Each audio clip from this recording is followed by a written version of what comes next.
Hi, my name is Lina Burkit, and I'm studying Protestant theology here in Bonn. And my name is Miriam Dorlaß, and I'm studying theology here in Bonn as well. And you're listening to Theo Talks.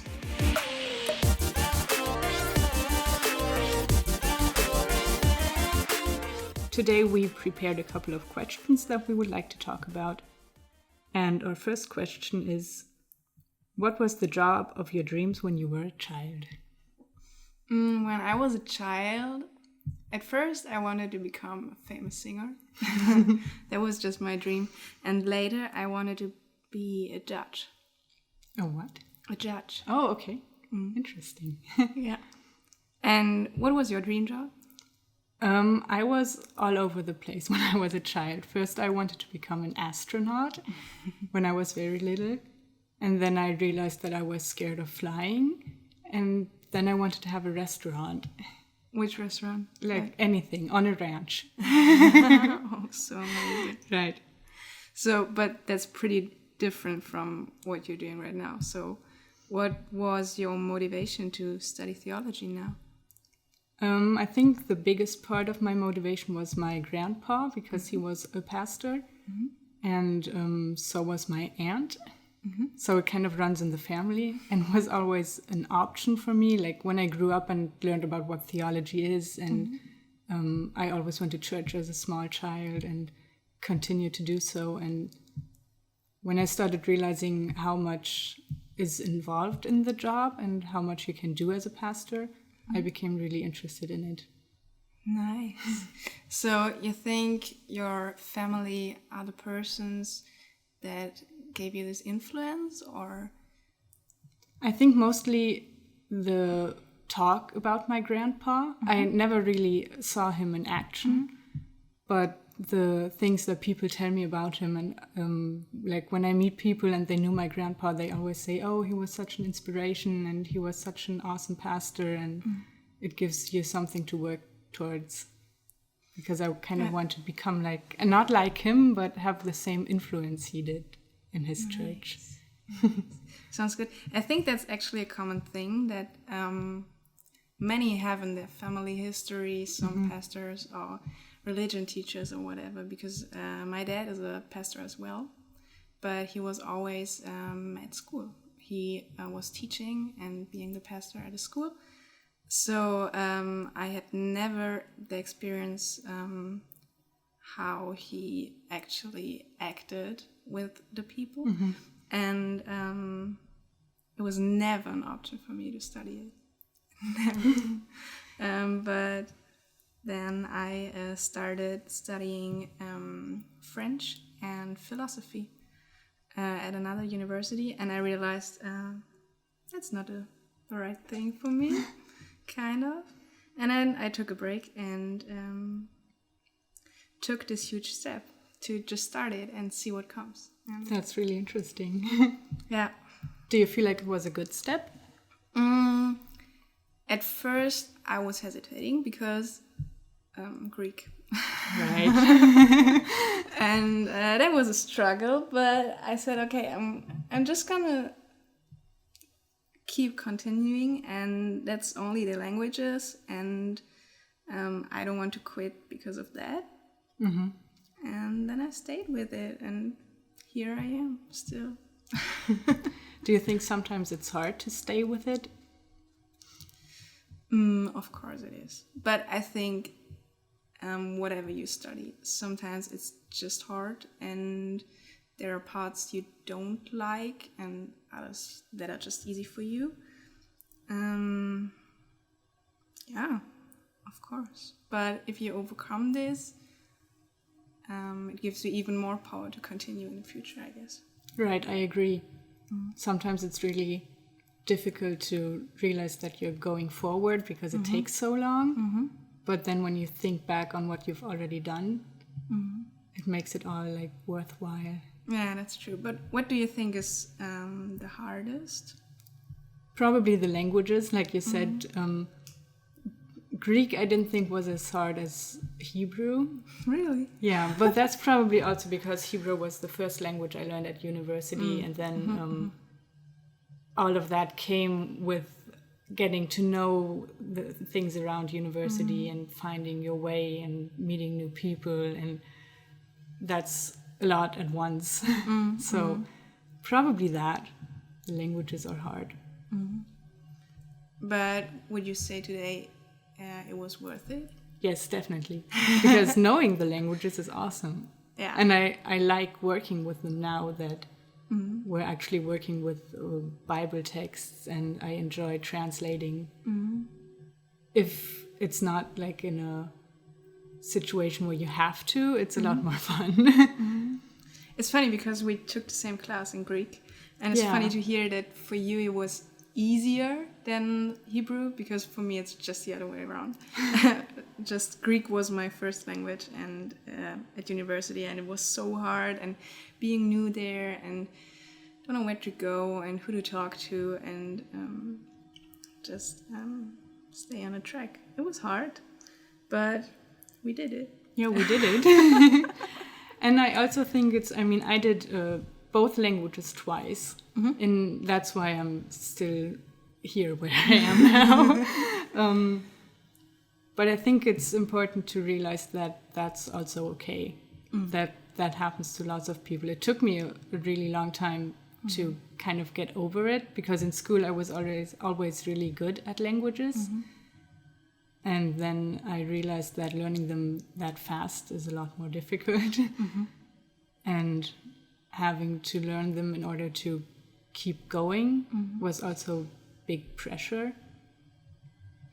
Yeah, but I think failure is a hard word, but to realize that some stuff just doesn't work out how you planned it, and that's totally fine, and then you can rearrange your ideas and your idea of how quick you want to finish. And that taught me a lot. Yeah, I guess. I agree. To just get back on your feet and continue. Right. No matter what. So, what is your favorite thing? You said you like working with a Bible text and translating, but what's your favorite thing in studies, and what's your least favorite thing? I think it's hard to pick one favorite thing, because there are so many different things I enjoy about studying theology, but my least favorite thing is probably the history part. Yeah, I'm not good with dates and learning when what happened. So, and I'm not really interested in it. I don't know. I've met so many people that don't understand, and they're like, oh, but it's such an important part. And I agree that it's important, but I don't like it at all. But I think that's also the fascinating thing about theology, that you have so many different kind of subjects. Like you can do the history part, you can do studying Greek and Hebrew, and it has many different options. So I guess, of course, there are things you don't like that much, but you always have a new idea of starting again and finding something you like more. Do you know what your least favorite thing would be? I'm very bad in Greek. So it's not that I don't like it, but it's hard for me. Right. So I try to avoid it as much as I can. But my most favorite right now is actually Hebrew. I like the language. And yeah, I think that's my favorite thing right now. Yeah, I can understand liking Hebrew as a language, because it's kind of like a puzzle sometimes, I think, because you have to like fit the pieces together. And yeah, I can understand that. I mean, I'm still more of a Greek person. But I think both of the languages are really interesting and tell you a lot about the way people thought. But at the same time, I can also see that it's really difficult sometimes to learn and to keep learning and not forget what you learned. That's true. Do you have already some plans for the next couple of years of studying? So how far are you? What are the next topics you're going to deal with? Okay, so I'm very close to taking my Zwischenprüfungen right now. And after that, I'm just going to pretty much try and start new after that. Like finish with the first half and then see into what's interesting. And I'm not sure yet. But your plans are to stay in Bonn, or? Yes, I'm planning on staying in Bonn right now. I'd like to go to Marburg sometime, maybe, but I'm not sure if I'm going to be able to do that, like with jobs and stuff. What about you? I'm not sure yet. I have still a lot of time left till I do my first exam, but I think I'm going to stay here. That's my idea right now, but I'm not very sure. Like, every year comes and goes, and let's see what happens. Right, I agree. I don't know yet. Yep. Do you know what you want to do when you're finished? That's a big question. Because I don't plan on becoming a pastor. That's not my plan right now. And so it's very open. I don't really have a clue. I would like to do some education work, but not at school, like non-school education. Okay. For teenagers and kids. I think that would be interesting. We'll see. And what are your plans? Yeah, I'm kind of with you on being open to things. I don't want to become a pastor, but at the same time, I would enjoy it more with things like pastoral care, maybe in prisons. And my big goal would be to someday work in pastoral care and involve animals. Wow. Because I think that animals can have a very big impact on the feelings of a person and how open they are to talk with you. Yeah. And I think if you're in a setting that's not like an inside room, especially if you're working with teenagers, they would be much more willing to talk if you're, for example, I don't know, brushing a horse or taking a dog for a walk, or just it gives them something to do with their hands and something other to focus on than what you're talking about. And I think that animals have had such a big impact on our emotions that people would be much more open and willing to talk about certain things.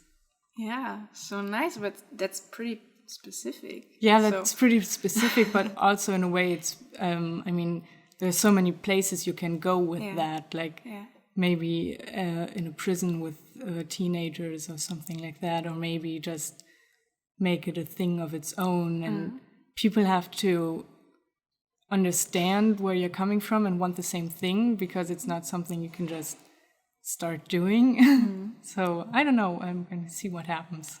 But how did you come to this idea? Animals are being used in a lot of traditional therapy work already. But I don't know many places in Germany that use them in the sense of pastoral care. So I think it would be something new and exciting. And I just love working with animals and with people, and to combine the two things would be awesome. Amazing idea. I really like it. I think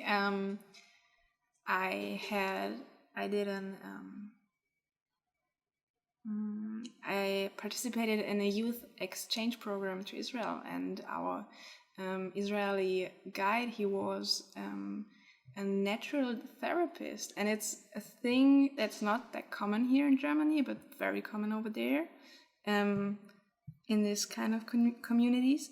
And he told us that it's so interesting what happens, especially to teenagers, when you bring them to different places, like go on a hike with them, or spend a night in the desert, and just let them experience the nature and how they can interact with it. I think that's a pretty amazing thing, and even involving animals in there is a whole, not really, I think it's not that big of a completely new idea, but I think we lost it at some places, and to reestablish it and to show even young people what's possible there. It's a good work. Yeah, I think so too. That's really interesting that they do that in Israel. I didn't know that. I didn't know it either, but it happens there. Yeah, so nice. Yeah, I think surroundings can have a really big impact on the way a person behaves. And also the way they're being treated can have a big impact on how they, obviously, I mean, on how they behave. And then to give them something to take care of and to give them a meaning in a way, especially if you're working with people that are troubled in a big way, then can kind of give them something to hold on to again. Yeah. So nice. I have one more question. A whole new topic, but what is your advice to people who have just decided to study theology or are thinking about it? That's a good question. That's something I thought about a lot before, but I think my advice would mainly be to not lose yourself in the study of theology, because you're learning lots of new things and you're getting lots of facts, and a lot of what you thought you knew kind of gets taken away from you. And to not focus too much on the things that aren't the way you thought they are, but focus on what still is left of it. And also don't overthink things. Like focus on your faith as well, and not only on what you learn in a factual way.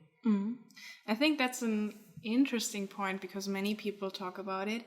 Your own faith is not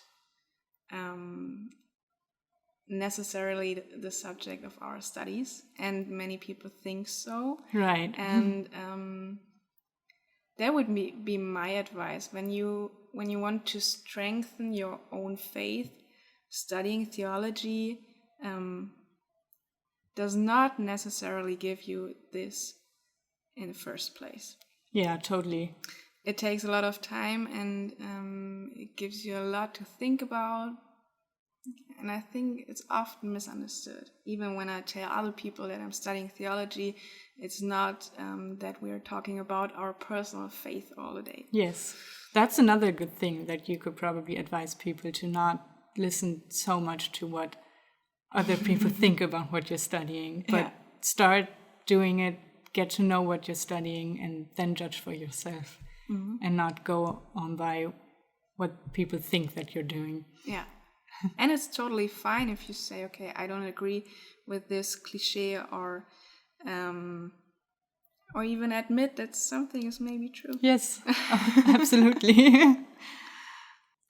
Kind of going in the same direction as your question, I would want to ask, knowing what you know now about studying theology, would you decide for it again, or would you decide for something else?